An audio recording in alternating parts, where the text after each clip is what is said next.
흔히 우리 정치판을 가리켜서 좌파와 우파가 대립하고 있다, 이렇게 말을 합니다. 그리고 현재 상황을 보면은 좌파라고 하는 사람들은 진보라고 불러달라 이러고 있죠. 그 우파라고 하는 사람들은 보수라고 불러달라 이러는 것 같습니다. 그래서 이제는 보수가 망했고 진보의 시대가 됐다, 이런 말들을 합니다. 보수가 망했기 때문에 보수의 변두리에서 스피커 역할을 했던 자들이 대거 진보 세력으로 넘어가고 이런 광경도 볼 수 있었습니다. 그래 우리는 당연히 대한민국의 정치판에서도 이렇게 좌파와 우파 아니면 진보와 보수 이런 양측의 대결이 그들 간의 경쟁을 해가면서 결국은 경쟁을 통해서 이 사회가 앞으로 발전해 가고 있다, 이렇게 생각할 수 있겠죠. 그렇게 믿는 국민들이 있을 겁니다. 물론 좌파와 우파가 경쟁을 하면서 진보와 보수가 경쟁을 하면서 어느 한쪽이 승자 독식으로 몽땅 차지하는 그런 식의 경쟁이 반복되고 있다. 그러면 그 경우에는 대한민국 자체가 앞으로 발전해 나간다는 것은 보장되지 않을 수도 있겠습니다. 어떻든 세계 다른 나라들이 그러하듯이 이렇게 두 개의 진영이, 두 개의 어떤 정치적 세력이 서로 힘겨루기를 하면서 나태하게 우리가 가만히 있어도 앞으로 계속 이 자리를 차지할 수 있다고 하면서 그렇게 게으름을 부리지 못하게 하는 그런 시스템이 가동되고 있다고 믿는 국민들이 있다 하는 이야기입니다. 그런데 결론부터 이야기를 하면 대한민국에는 보수와 진보, 우파와 좌파 혹은 이 좌파 세력, 진보 세력이라고 하는 것은 보다 정확히 표현하면 변혁 세력이다, 몇 번 이야기했죠. 이러한 양 진영의 대결이 이루어지고 있는 것이 아니라는 사실, 이것을 우리가 분명히 알아야 하겠습니다. 과거에 이런 말이 있었죠. 새는 양 날개로 난다. 새라는 게 있으면 날개가 양쪽에 있어야 난다, 이런 말 들었습니다. 그러니까 이게 출발이 어디냐 하면 영국의 그 우익과 좌익이라고 하는 그 의회의 자리 배치를 가지고 이게 시작됐다고 하죠. 영국의 우익은 보수당, 영국의 좌익은 노동당. 그런데 이 말을 우리가 경고처럼 받아들여도 되는 것일까? 바로 여기에서 좀 멈춰 생각해야 하는 겁니다. 이거 정말 옛날 이야기입니다.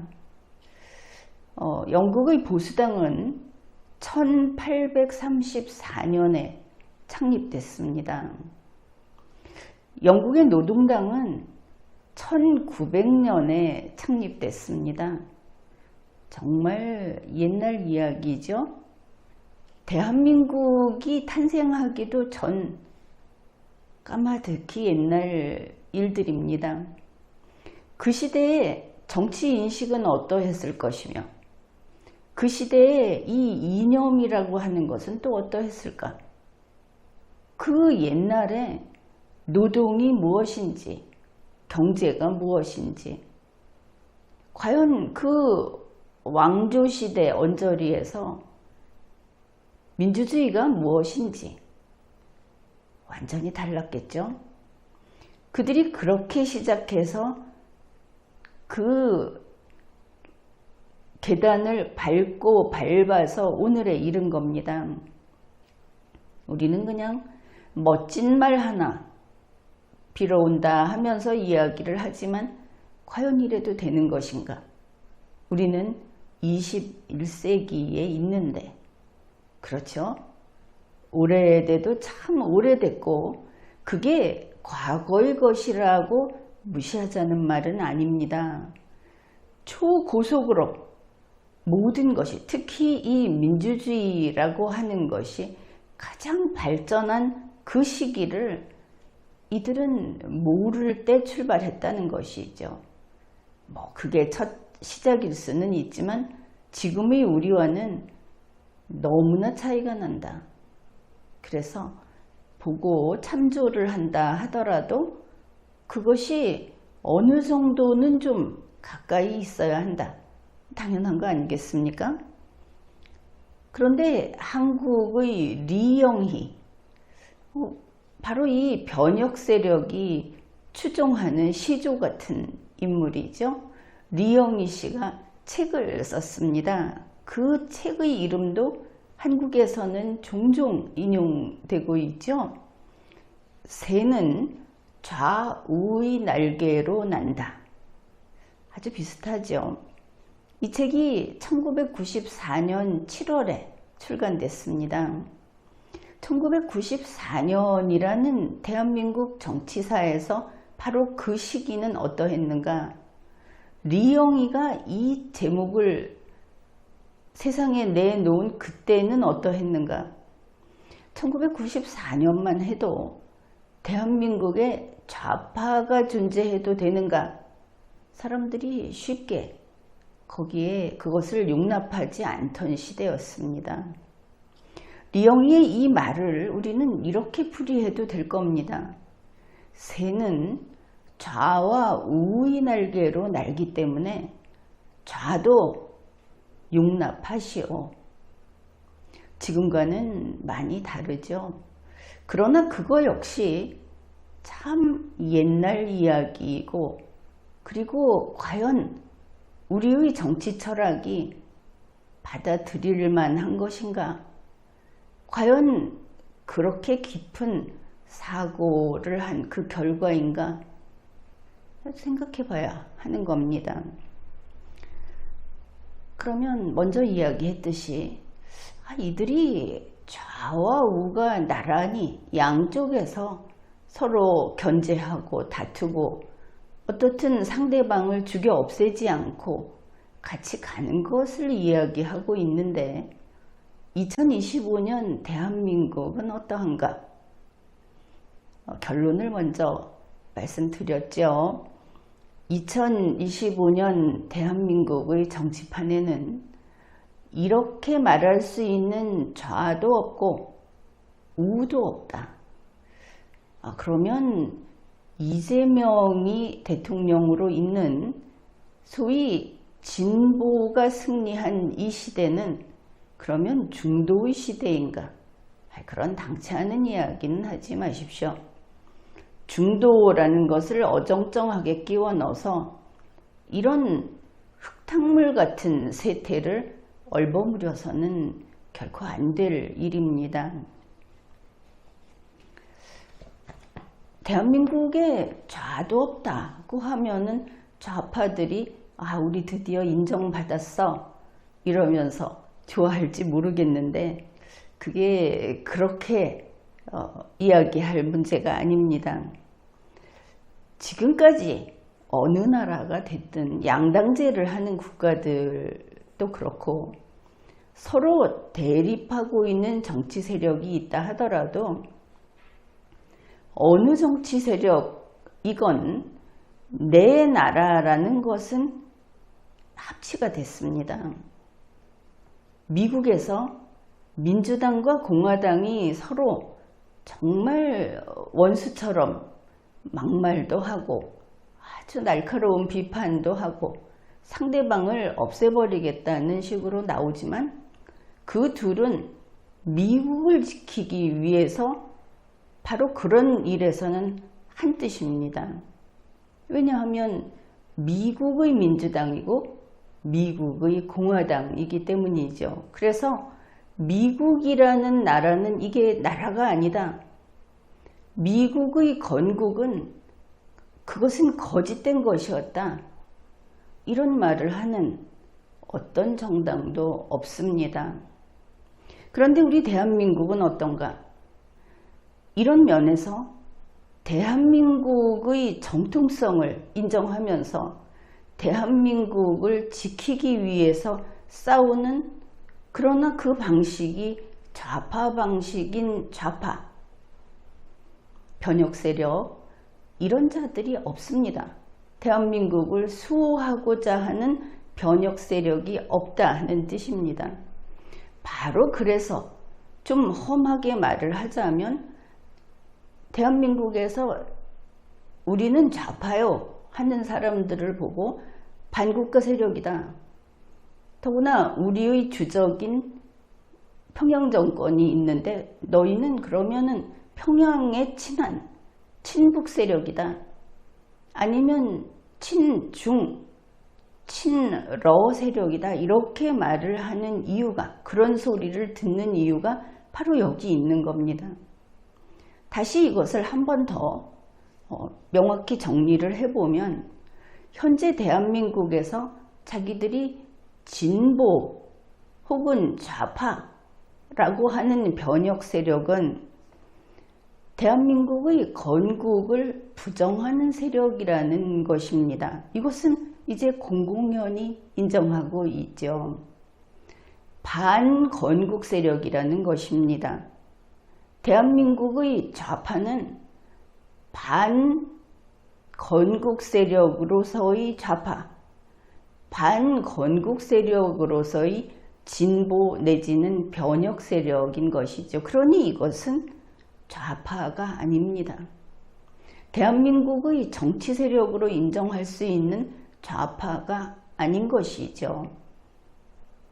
영국의 노동당이 영국의 뿌리, 영국이라는 국가는 지금 국가라고 하고 있지만 그 출발부터 국가가 아니었다 라고 주장하고 있습니까? 그렇지 않죠?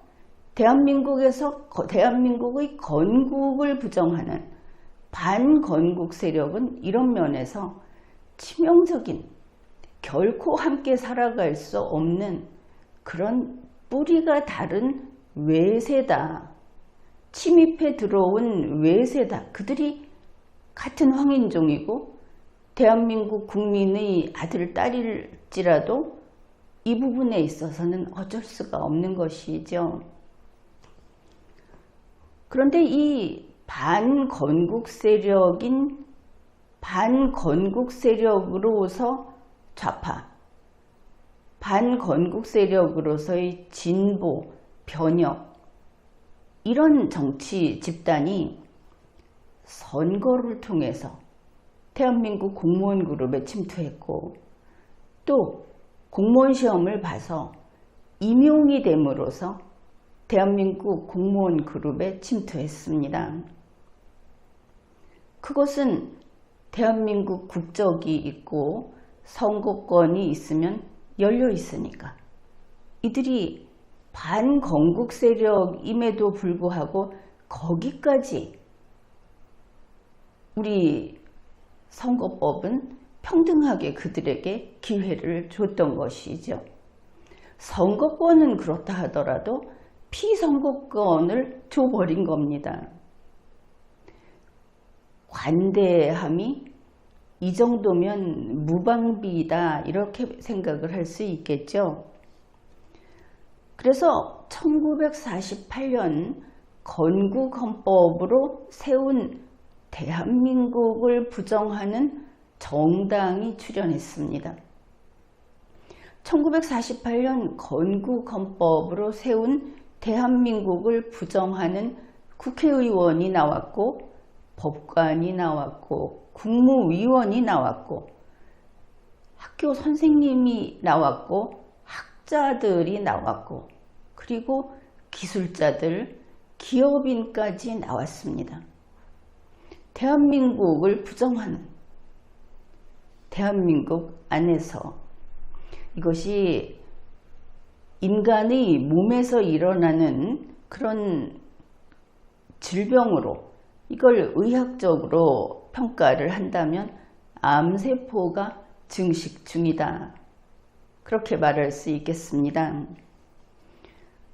자, 이런 상황에서 대한민국 안에서 대한민국을 부정하는, 대한민국을 이제 자살폭탄을 터뜨리겠다고 하는 이런 게 점점 늘어나고 있는 이런 상황에서 이걸 좀 멈춰 세우자 해서 받아들인 것이 뉴라이트입니다.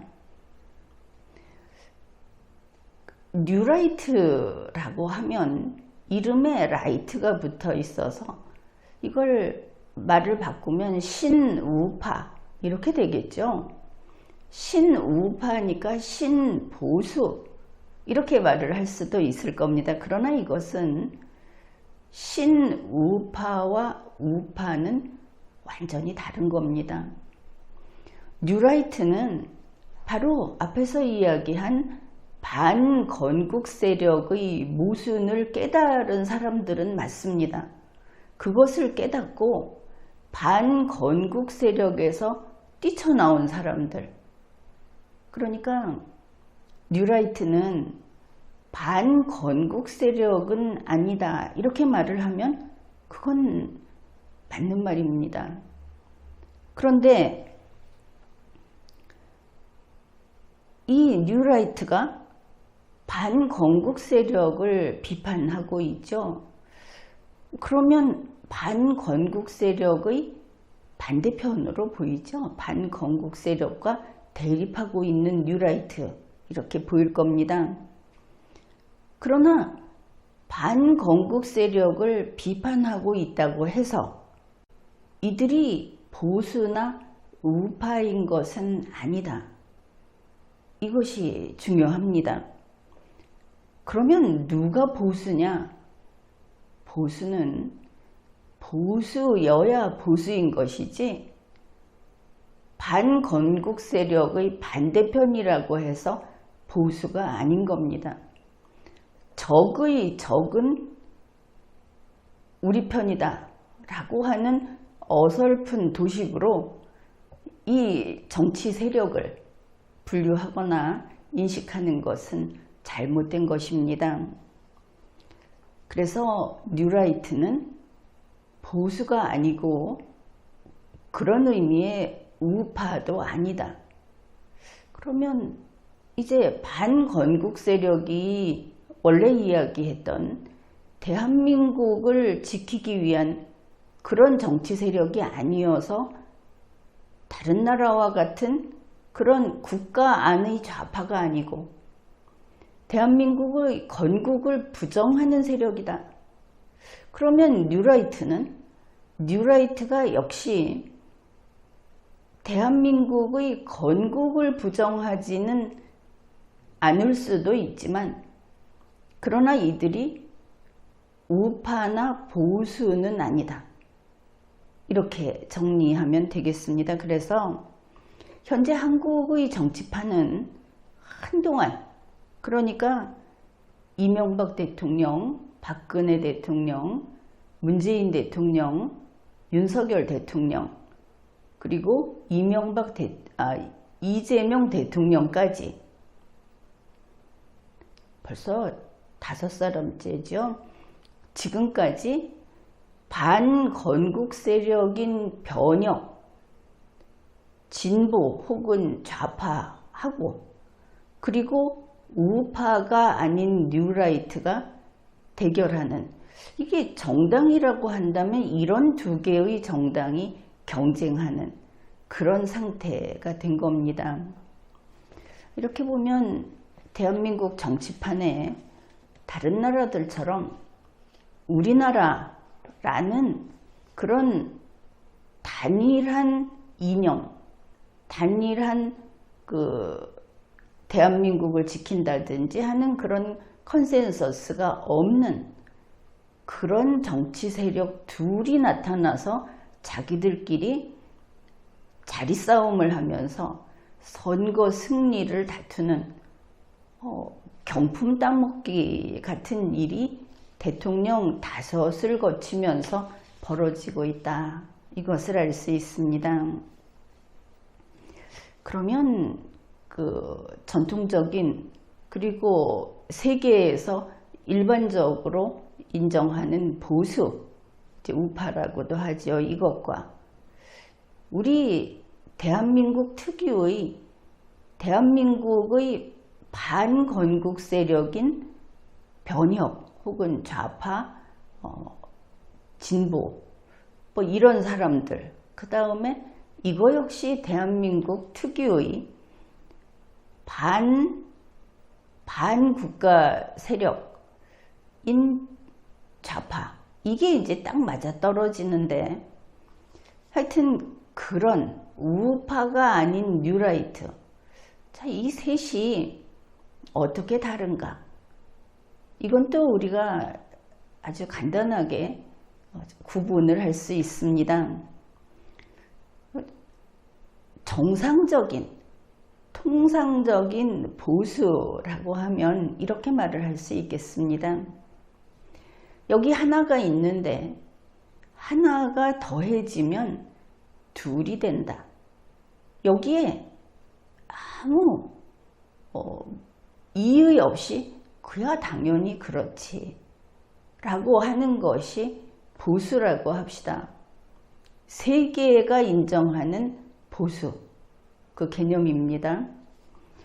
그런데 변혁 세력, 대한민국의 변혁 세력, 그러니까 그 반건국 세력인 이 대한민국의 변혁 세력, 이들은 하나를 더하면 0이 된다, 이렇게 말을 합니다. 물론 그 까닭은 유산자, 기업가가 착취하기 때문에 0이 된다고 하는 것이죠. 그러면 뉴라이트는 어떤가? 뉴라이트는 이 반건국 세력인 변혁 세력처럼 1 더하기 1은 0이다 라는 건 틀렸다고 합니다. 거기까지는. 그런데 이들이 어떻게 말을 하느냐? 1 더하기 1은 1이라고 합니다. 이 뉴라이트의 뿌리가 어디라고 했습니까? 바로 반건국 세력인 좌파라고 했죠. 그러다 보니 어떤 뿌리를 중간을 잘라서 접목을 했다 하더라도 이게 접목한 것이 힘을 쓰면서 번성해 나가야 하는데, 뉴라이트는 좀 안타깝게도 뿌리가, 반건국 세력인 뿌리가 여전히 힘을 쓰고 있다. 그래서 이 사람들은 이성과 그 생물학적인 그 지배받음 속에서 갈등하는 것이죠. 항상 이런 갈등을 느끼고 힘이 들 것이다, 이렇게 봅니다. 그래서 한국의 좌파는 반건국 세력인, 자꾸 국가라 그러는데 결국은 그게 그렇게 가죠. 반건국 세력인 진보 혹은 좌파 혹은 변혁 세력, 자, 이들은 세계 일반의 전통적인 좌파가 아닙니다. 그래서 그런 의미에서 보면 좌파가 아닌 틀린 좌파, 이렇게 쉽게 말할 수 있을 것이고, 한국의 지금 뉴라이트는 그 전통적인 보수, 우파라고 하는 게 아닌, 그래서 우파가 아닌 틀린 우파, 이렇게 말을 할 수 있겠습니다. 자, 그러다 보니 먼저 이 틀린 우파, 뉴라이트가 주축이다 이렇게 보면 되겠죠. 이들이 우리가 아무리 해도, 우리가 아무리 저 한국의 반건국 세력인 좌파를 비판해도 왜 우리는 우파로 인정을 받지 못하는 것일까? 우리가 더 우파가 되자. 이래서 뉴라이트는 극우로 되고 말았습니다. 이게 이렇게 선을 그어놓고 원점이 있죠. 마이너스 부분, 왼쪽을 좌파라고 했을 때 좌파가 있고 오른쪽을 우파라고 했을 때 이 뉴라이트는 원점을 지나서 우파를 지나서 극우로 가버렸습니다. 대한민국에서 극우 이야기가 나올 때 그게 보수가 극우로 간 게 아닌 겁니다. 보수는 항상 그대로 변함없이 있는데 이 틀린 보수, 틀린 우파인 뉴라이트가 점프를 해서 극우로 넘어가 갖고 극우 상태가 된 것이죠. 근데 이들의 뿌리가 틀린 좌파 쪽이라고 했죠. 반건국 세력인 좌파, 여기가 뿌리인데 이렇게 멀리 갔으니까 수돗물을 연결하는 호스가 길든지 전기를 따오는 거리가 길든지, 그래서 이들은 대단히 비효율적이고 소모적이고 그랬던 것이죠. 그래 이들이 극우 노릇을 하자. 그래서 예를 들면 바로 이 뉴라이트 시대의 대통령 윤석열 대통령이 선거가 아니고 군대를 동원해서 자기들의 경쟁자를, 정치적인 적을 이기려고 했습니다. 그러다 보니 대통령에서 파면되고 내란죄로 재판을 받고 있죠. 처벌을 받겠죠. 이렇게 대통령이 쫓겨나니까 법에 따라서 쫓겨난 것이죠. 헌법과 법률에 따라서. 그러니까 이제 그 자리를 반건국 세력인 좌파, 이 틀린 좌파가 그 자리를 차지한 겁니다. 그런데 이 틀린 좌파도 어떻습니까? 아무리 봐도 좌파가 뭔지, 왜냐하면 대한민국을 지키는, 대한민국의 건국을 인정하는, 지금의 이 나라의 정통성을 인정하는 그런 좌파가 아니다 보니까 아무리 봐도 국민들이 자기들을 인정해 주는 것 같지 않죠. 그래서 좌파에게 어떻게 인정을 받을 것인가, 진짜 좌파처럼 좀 돼보자. 그래서 더 좌파 짓을 하고 있습니다. 그러니까 이들이 극좌가 된 것이죠. 그래서 선분을 그어 놓으면 대한민국에는 패배한 극우가 있고, 그리고 지금 승리했다고 하는 극좌가 있습니다. 좌도 우도 아니다. 그러니 이 불균형함, 불안정함이 여간이 아니겠죠. 뭐 이쪽은 망해버렸으니까 그렇다 치고 잔당만 남아있는데, 극좌라고 하는, 그것도 전 세계에서 좌파라고 하는 그것과는 색깔이 다른, 제 나라의 자살폭탄 같은 극좌가 있다.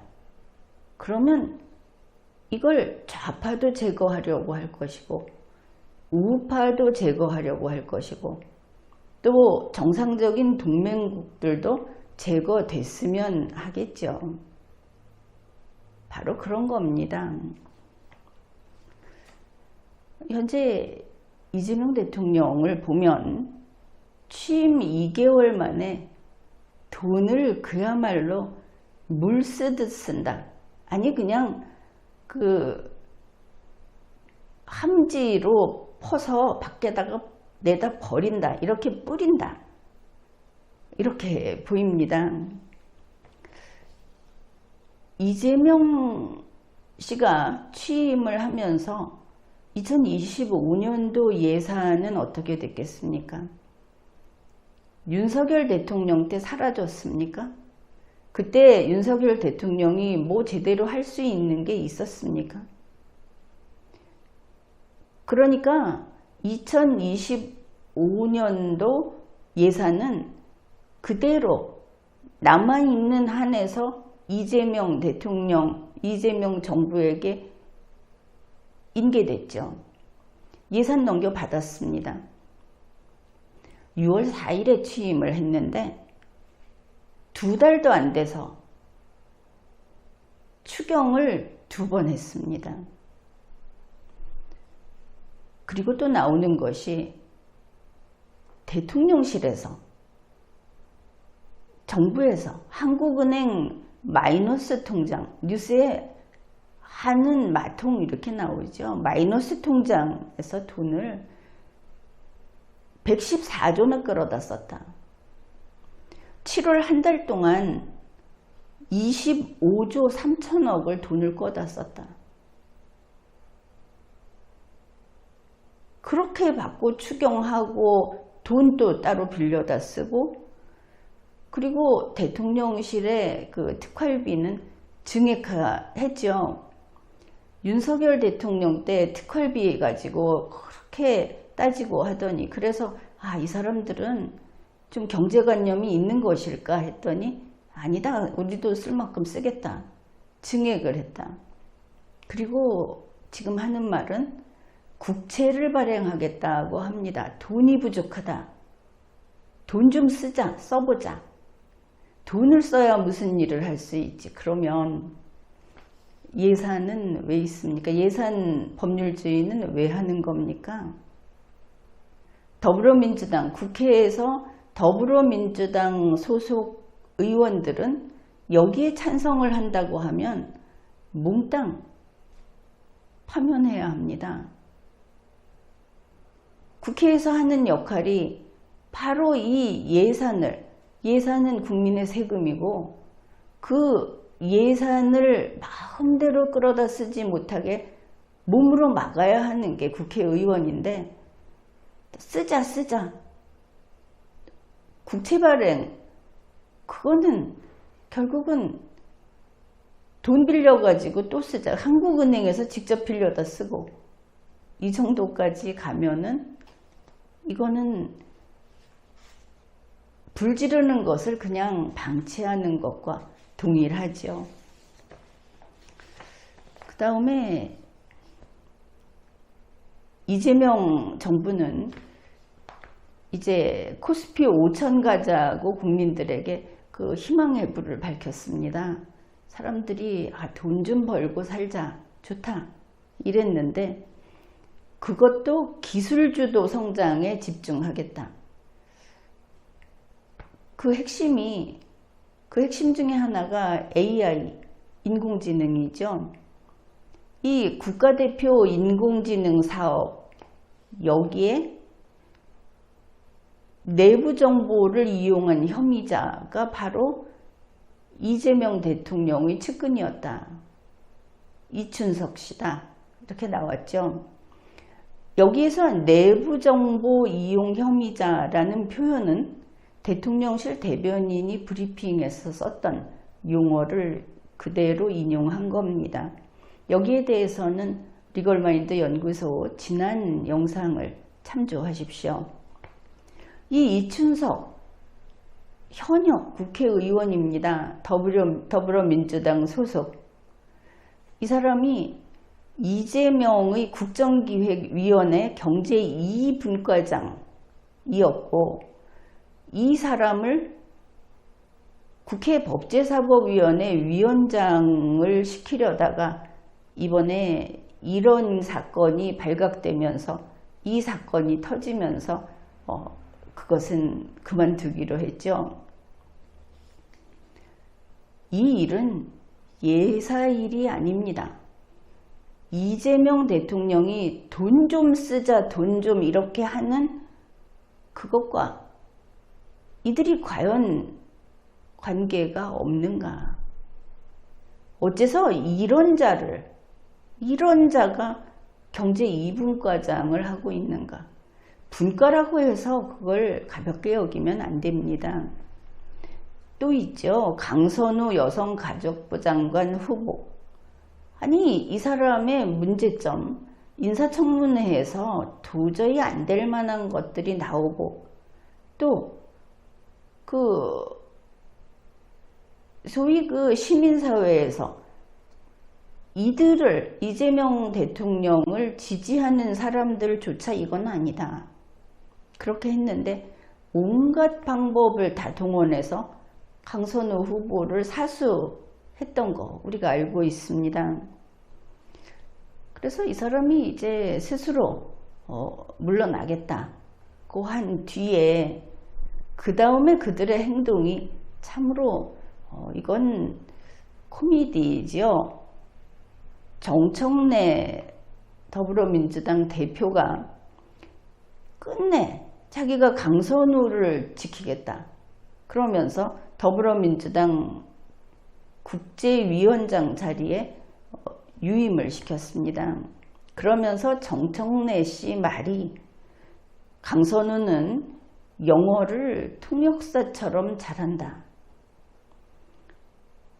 이 사람이 이재명을 끌어내릴 뻔한 사람인데, 물론 앞으로 또 영향력을 또 미치겠죠. 이재명이 굴러떨어질 때는 강선우가 그 발밑에 돌덩이로 하나 매달려 있을 테니까. 그런데 정청래는 도대체 뭐냐?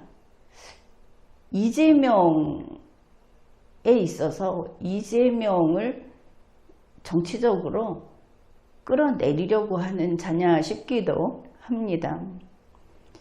그리고 나서 유시민은 강선우가 갑질했다는 그 피해자, 이것은 단지 피해자의 문제가 아니고 강선우가 공무원 결격 사유로서 그게 밝혀지고 알려진 것이죠. 그런데 그 보좌관이 일을 못해서 잘린 인간이다. 또 이런 말을 했던 겁니다. 이게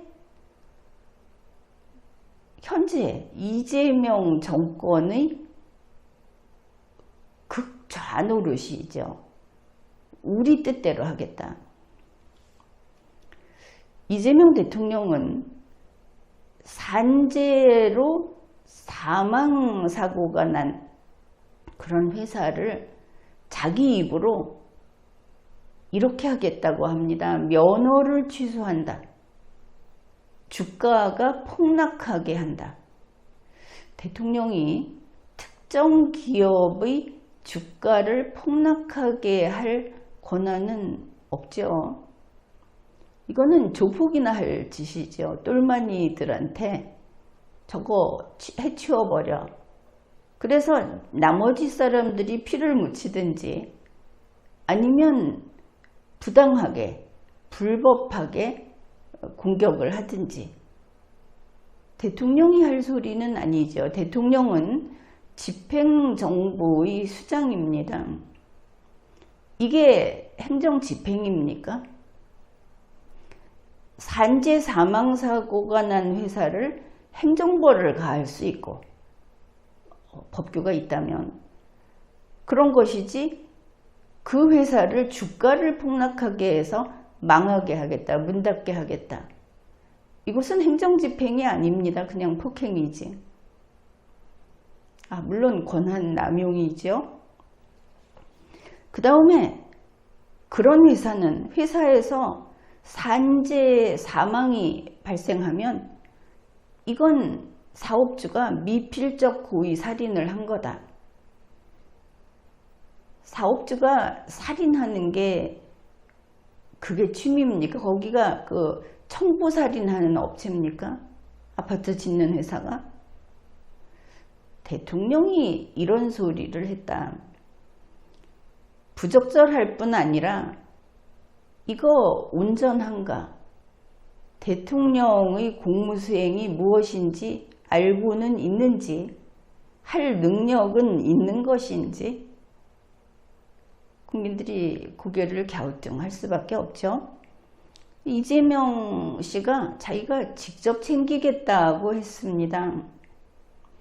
이러고 나니까 산재 사망사고가 발생한 회사들이 생산을 중단했다. 대표가 사표를 썼고 전체 임원이 사직을 했고 또 그 회사들이 부도위기다. 이런 뉴스들이 나오고 있습니다. 이재명이 던진 칼침을 맞아서 회사들이 나가 떨어지고 있다. 뭐 그렇게 볼 수 있겠죠. 다른 한편으로 이재명이 이 노동자의 생명이 중요하기 때문에 이걸 직접 지키겠다. 산재 사망 사고는 대통령에게 직접 보고하라.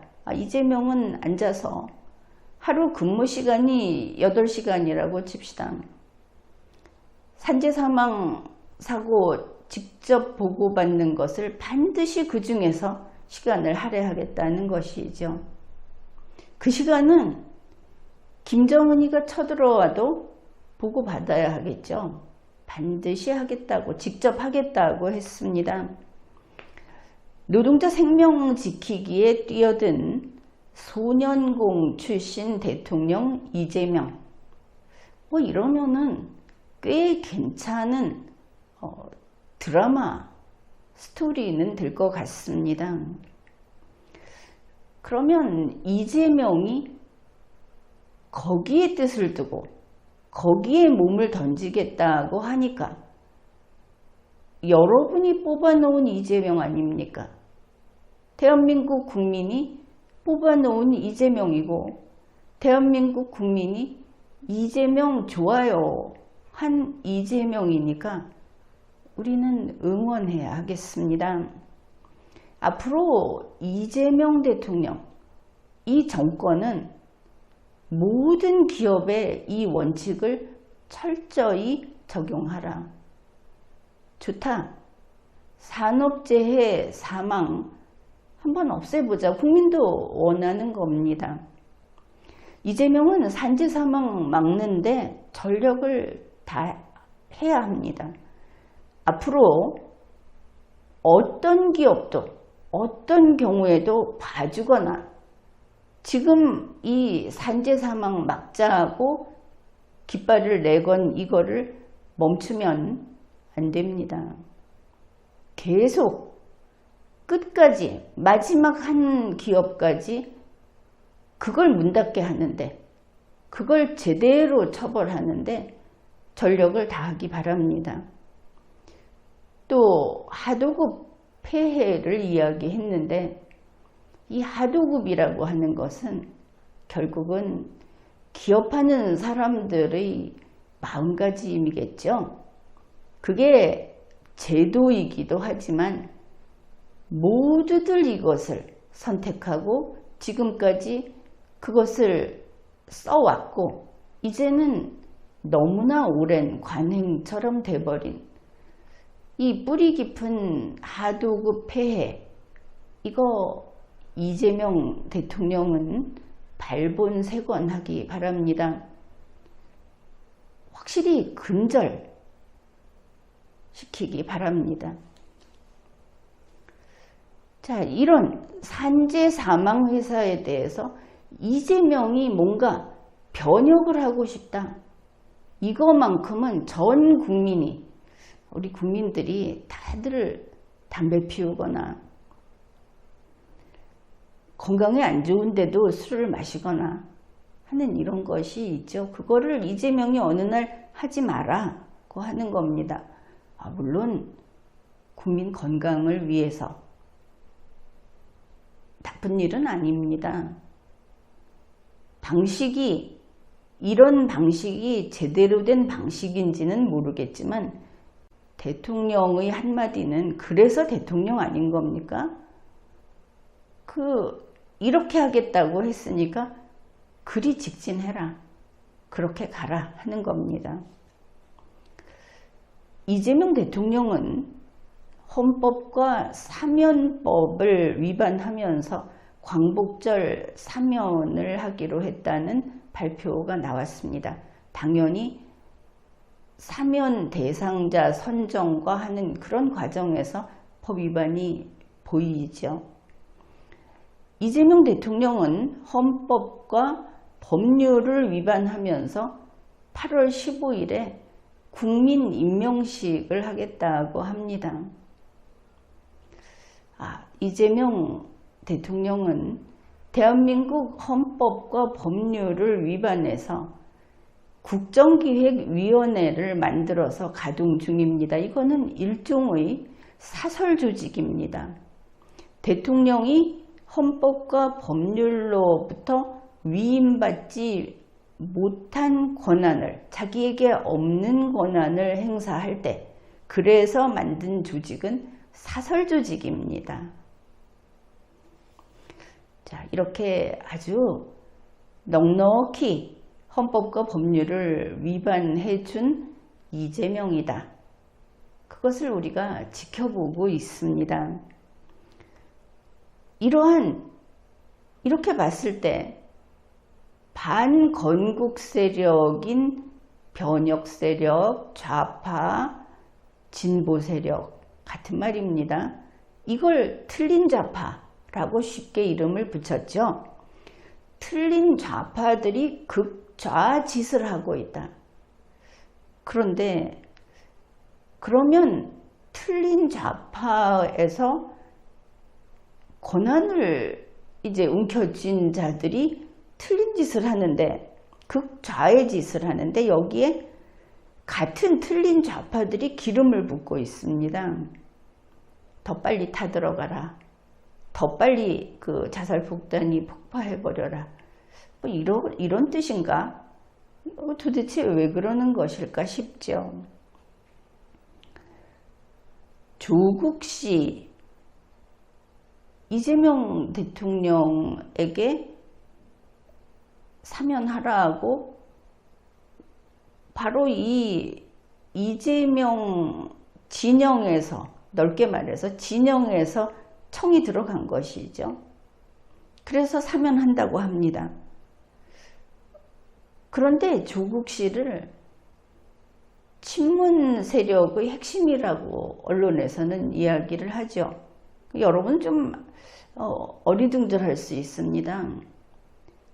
문재인이 쳐냈는데 왜 친문이냐? 그들의 관계는 복잡합니다. 어떻든 친문 세력의 핵심이 조국이다. 다들 그렇게 말을 하고 있습니다. 그래서 이재명이 조국을 사면시키니까 이 친문 세력이 차기 대통령은 조국이다.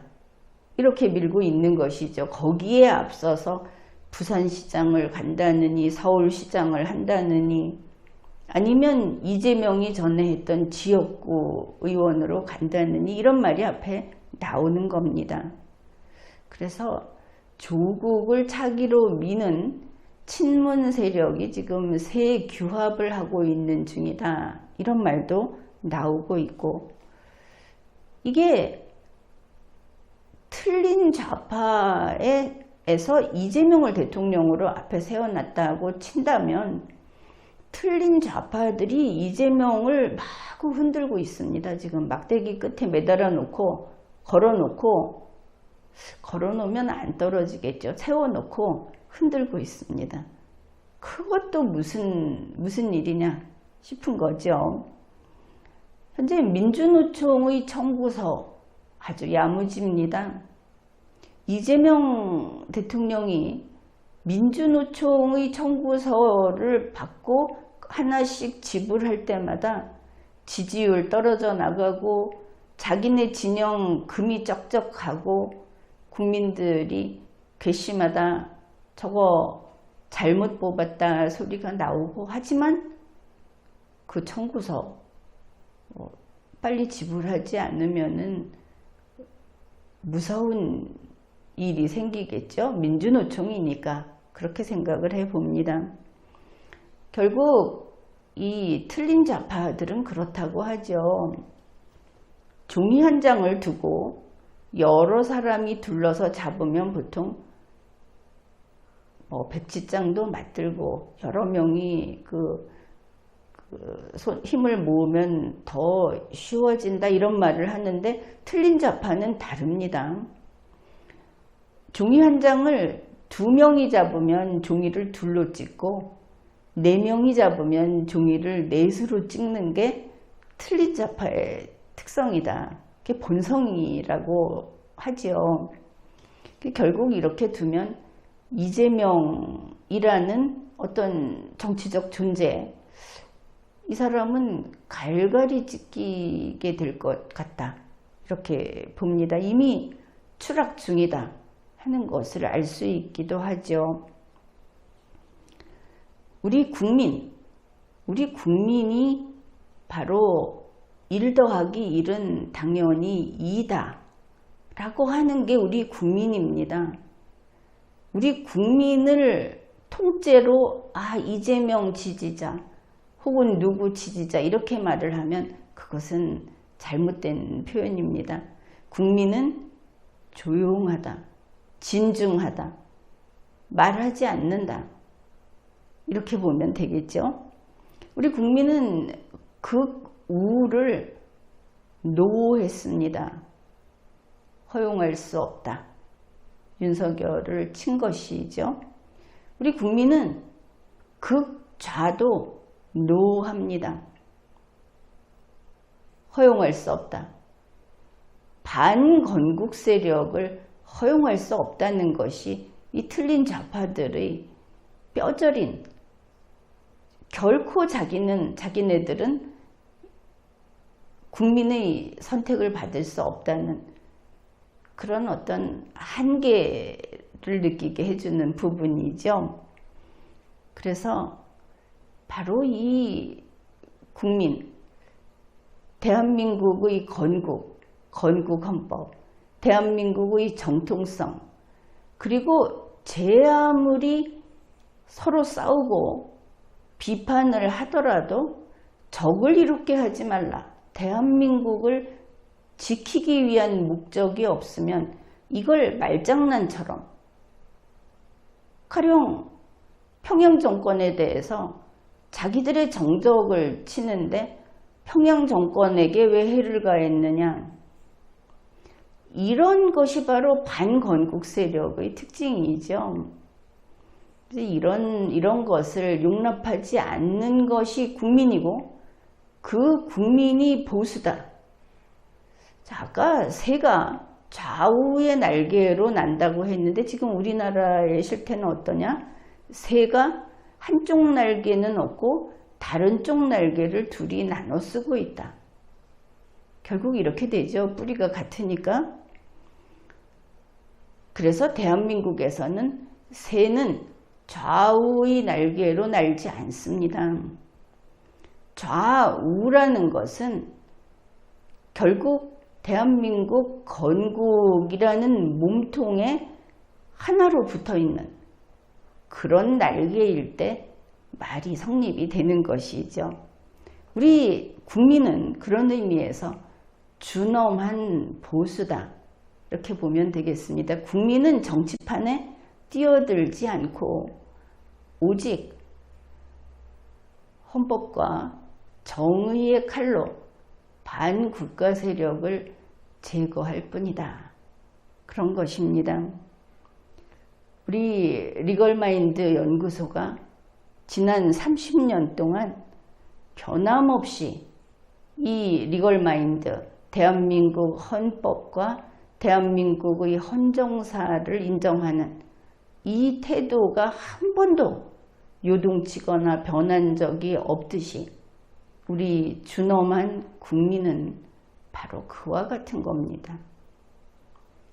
지금까지 리걸마인드 연구소였습니다.